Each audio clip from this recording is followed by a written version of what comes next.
तुम एक काम करो, तुम हमारी साइड आ जाओ। तुम्हें क्या चाहिए? सिर्फ पैसा? तो प्रज्ञा भाभी तुम्हें आराम से दे देंगी। हाँ, पर उसके लिए तुम्हें ये जो अभी से शादी करने का तुम सपना देख रहे हो ना, ये तुम्हें देखना बंद करना होगा।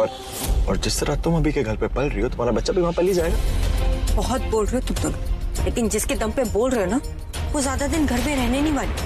बस एक बार डिवोर्स के ऑर्डर कोर्ट से आ जाए, फिर वो अपने मायके चली जाएगी। फिर मैं देखती हूँ तुम दोनों कितना बोल लेते हो, पर फिर भी एक बार लास्ट टाइम बोल ही लेती हूँ, मेरी साइड आ जाओ। काश, क्या तू भी वही सोच रहा है जो मैं सोच रहा हूँ? परफेक्ट टाइमिंग पे, सेम टू सेम। तो पहले तू कूदेगा या मैं कूद? क्या बकवास कर रहे हो तुम दोनों? कुछ नहीं, हम सोच रहे थे कि हम चलती गाड़ी से कूद जाते हैं और ये चलती गाड़ी का एक्सीडेंट हो जाएगा। जब तुम्हारी हड्डियां टूटेंगी, तुम्हारा मुंह खराब होएगा। अभी तो तुमसे शादी करेगा नहीं, और अगर तुम्हारी शादी नहीं होगी तो झगड़ा भी नहीं होगा। क्यों? तुम मेरा एक्सीडेंट करने का सोच रहे हो? यू नो, मैं प्रेग्नेंट हूँ, राइट? तनु, इसी बात का तो अफसोस है, वरना ये काम तो हम तुम्हें बिना बताए भी कर देते हैं। पर आकाश, यू नो व्हाट, एक काम अभी भी हो सकता है। हम ऐसा कर सकते हैं कि साइड पे गाड़ी रोक के इसको यहाँ छोड़ देते हैं। वैसे भी घर तो ऐसे 12-15 किलोमीटर होगा ना। चलते चलते जब आएगी, थक जाएगी, इसकी हालत खराब होगी, आकर टूटेगी ना, तो ये जो ऊट पटांग की ऑफर हमें दे रही है ना, ये भी देना बंद हो जाएगी। तनु, मेरी बात ध्यान से सुन, घर आने तक अपना मुंह बंद रखो, वरना इन दोनों ऑप्शंस में से एक के लिए तैयार हो। पूरा एपिसोड देखिए ZEE5 पर। तुम ऐसे खड़ी क्यों? सोई क्यों नहीं तुम? एक मुझे नींद नहीं आ रही। क्यों, अब क्या हुआ? लेकिन तुम जाग नहीं रही। अच्छा ठीक है, तो मैं जाग गई, तुम आके सो जाओ। नहीं नहीं नहीं, नहीं।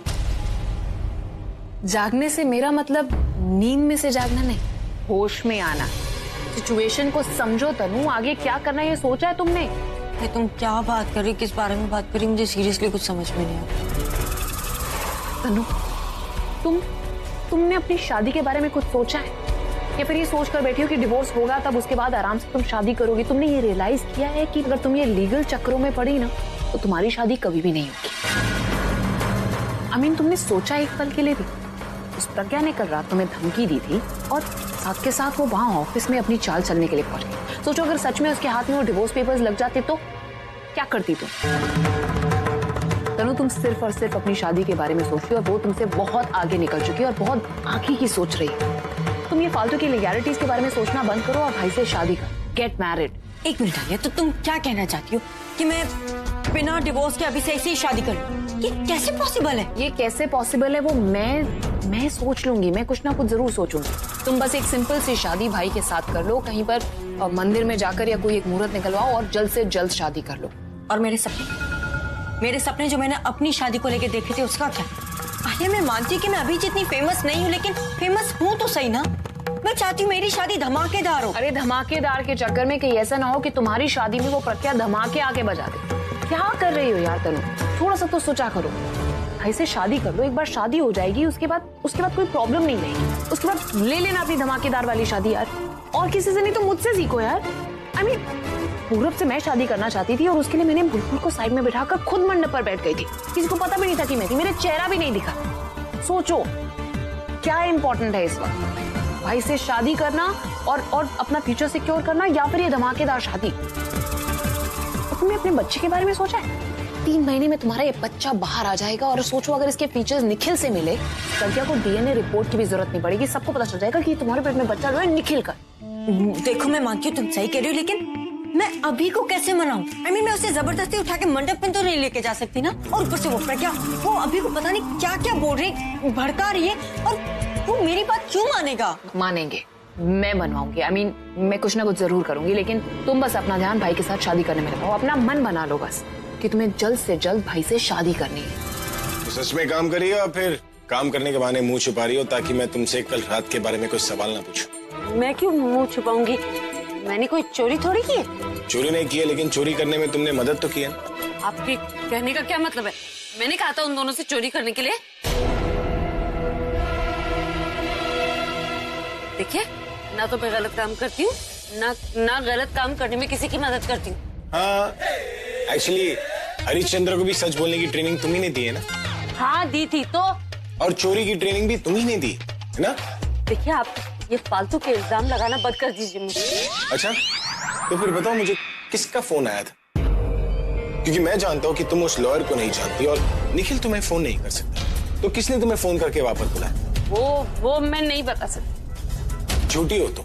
मैं झूठ नहीं बोल रही, मैं सिर्फ सच छुपा रही हूँ। और सच छिपाना झूठ बोलना थोड़ी होता है। ऐसा किसने कहा? भी भगवान कृष्ण ने। उन्होंने भी तो महाभारत में कहा था ना कि अश्वत्थामा मर गया, लेकिन ये नहीं बताया कि अश्वत्थामा हाथी मर गया। तो वो भी अगर सच छुपा सकते तो मैं भी सच छुपा सकती हूँ।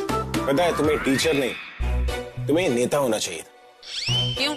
क्योंकि जिस तरह सच छुपाने के लिए नेता लोग एक ही बात को गोल मटोल कर करके बोलते रहते हैं ना, उसी तरह तुम सच छुपाने के लिए बार बार अलग अलग चीजें बोल रही हो। आपको भी ना रॉकस्टार नहीं, किसी रूलिंग पार्टी का ऑपोजिशन होना चाहिए था।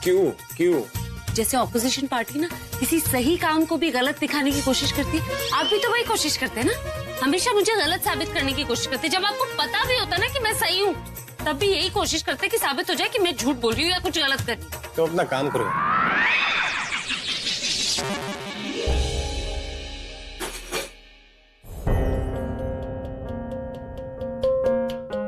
मैं देता हूँ।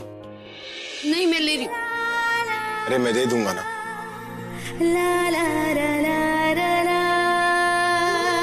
गायनेकोलॉजिस्ट ने भी बोला है कि 7वें महीने के बाद बेबी कभी भी हो सकता है। अच्छा कैसे हो सकता है? हमारी तो शादी भी नहीं हुई अभी तक और वो लीगल फॉर्मेलिटीज और वो सब कुछ। अबे ये सारी बातें इस बच्चे को थोड़ी ना पता है। इसे तो जब दुनिया में आना होगा वो तभी आएगा ना। अगर हमारी शादी से पहले ये बच्चा इस दुनिया में आ गया ना, तो हमारा नाम खराब हो जाएगा और इस बच्चे की लाइफ पे भी असर पड़ेगा। तो इसका एक ही सोल्यूशन है कि हम। किसी ने सोल्यूशन मांगा तुमसे तो चुप करके खड़े रहो। आलिया की बात नहीं सुननी मत सुनो, लेकिन सोल्यूशन यही है कि हमें जल्दी शादी करनी होगी। तो हम जल्दी कैसे शादी कर सकते हैं? अभी तक मुझे डिवोर्स नहीं मिला है, वो लीगल फॉर्मेलिटीज भी तो पूरी करनी है ना। अभी वो सब कुछ सोचने का टाइम नहीं है तुम्हारे पास।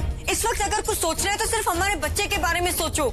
डिवोर्स पेपर पे साइन तो हो गया ना, आगे की प्रोसेस कभी भी हो सकती है, लेकिन शादी कभी भी नहीं हो सकती।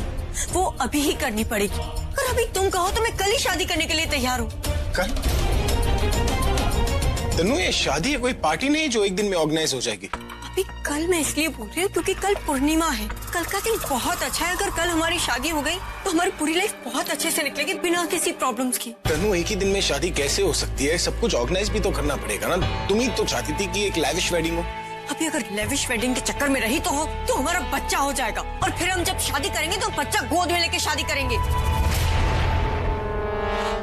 तुम समझते क्यों नहीं? मैं जो कुछ भी कर रही हूँ हमारे इस बच्चे के लिए कर रही हूँ। अभी मैं नहीं चाहती कि जब हमारा बच्चा इस दुनिया में आए तो उसे पापा के नाम के लिए वेट करना पड़े। और जब मैं हॉस्पिटल में रहूंगी तो अभी भी तो वहाँ पे पापा का नाम लिखवाना पड़ता है ना। तब क्या लिखवाऊंगी वहाँ पे? अभी ये हमारे प्यार की निशानी है। मैं चाहती हूँ जब ये इस दुनिया में आए तो हमें खुशी हो, ना ही शर्मिंदगी। क्या तुम चाहते हो कि तुम्हारे सामने दुनिया वाले तुम्हारे बच्चे को नाजायज? इस बच्चे को कैसी लाइफ देनी है ये हमें सोचना है। तुम डिसाइड करो अभी कि तुम्हारे लिए क्या ज्यादा इम्पोर्टेंट है, तुम्हारी खुद की लाइफ या इस बच्चे की लाइफ। तनु मैंने अपने लाइफ के सारे डिसीजंस खुद ही लिए और मैं ऐसा कोई डिसीजन नहीं लूंगा जिसका सीधा असर हमारे बच्चे पर हो। माँ बाप के बिना जीना क्या होता है ये मैं अच्छी तरह जानता हूँ और जो मेरे साथ हुआ है मैं हमारे बच्चे के साथ वो नहीं होने दूंगा। अगर इस प्रॉब्लम का यही सोल्यूशन है कि मुझे शादी करनी होगी तो इस बच्चे के लिए मैं शादी करने के लिए तैयार हूँ। कल ही करेंगे शादी। सच? अभी थैंक यू सो मच। अभी I love you. Thank you अभी। लेकिन तनु मैं प्रज्ञा को क्या बोलूंगा? तुम चिंता मत करो, अभी मैं प्रज्ञा से बात करूंगी। अभी मैं बहुत खुश हूँ कि हमारी 12 घंटे में शादी हो जाएगी और 12 घंटे के बाद मैं मिसेस अभिषेक मेहरा के नाम से जानी जाऊंगी और हमारे बच्चे को भी पापा का नाम मिल जाएगा। थैंक यू अभी। I love you. पूरा एपिसोड देखिए ZEE5 पर।